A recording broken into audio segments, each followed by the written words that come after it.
Dėkui.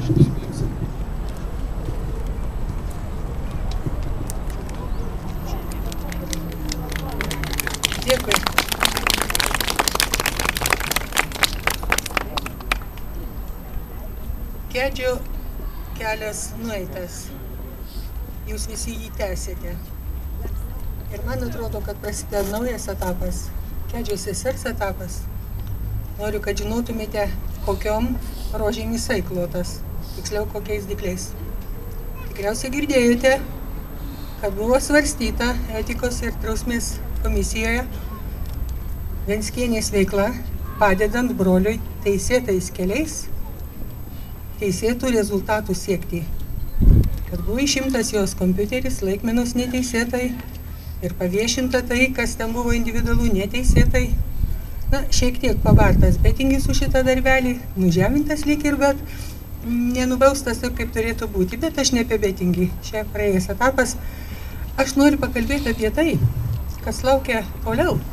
Visų ir šito Kedžio kelio visų rėmėjų, kokie laukia ateityje mūšiai ir kokie dar keleliai ir vingiai. Venckienė apsvarstė, ten visokių buvo prirašyta daug epizodų, iš jų 5-4 ar kiek ten atkrito, nes buvo grinai iš piršto laužti, bet 2 pasirodė tai komisijai visiškai kaip tai tinkami. Tai pirmas punktas, kad jinai su visuomenė bendrauja viešai per spaudą, tai yra demokratijos principais naudojasi.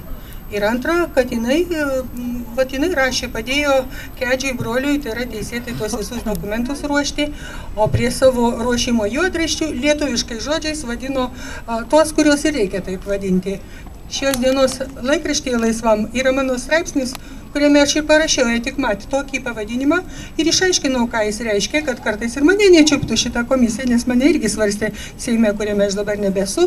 Ir ten buvo nuobauda tam tikra uždėta irgi be jokių teisių ir be jokio pagrindo.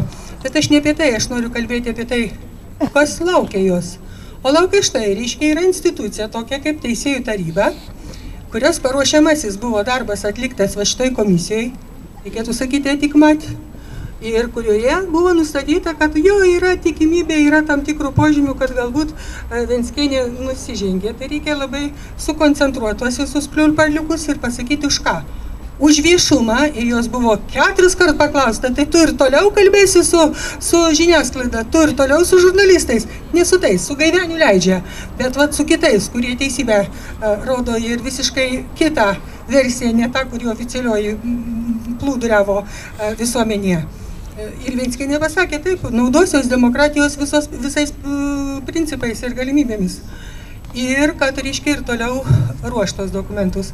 Tai reikia pasakyti, kad dokumentų teisėtumas paruoštų Venckienės ir pasirašytų Kedžio 56 buvo apsvarstyti Seime ir buvo nuspręsta, kad teisingai ten buvo parašyta 56 pažeidimai proceso kodekso, o juk tik teisėtais keliais teisybė yra nustatoma.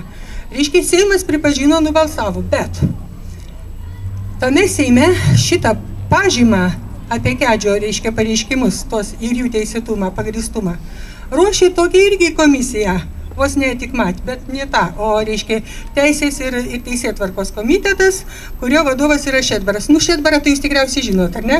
Nuo Adamkaus dvokiančių šlepečių. Jos dvokia ir dabar, kai jau pradėjo ryškėti, kokiem ir už ką KGBistam izdavinėjo medalius, pilietybės, apie 900 tokių yra, va čia kai išryškins tą vieną. Tai paskui bus antras Šaptajus Kalmanovičius, kur gavo ir pilietybę ir apdovanojimą.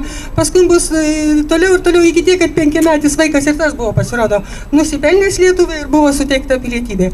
Tai čia dar tos šlepetės dvoks ilgai pakol 900 išnagrinės visų tų atvejų. Bet aš kalbu ne apie Adamkų ir jo šlepetės, o kalbu apie tų šlepečių, reiškia, ganytoją, tai yra Šedbarą. Jis dabar yra Teisės komiteto šito pirmininkas. Tai prirašęs didžiausią pažymą, visgi parirašęs ten 26 puslapius, tai juose pamiršo 2 žodelių, kai nustatė, kad prokurorai visgi pažeidė ir buvo nekompetentingi ir nekvalifikuoti ir aplaidžiai.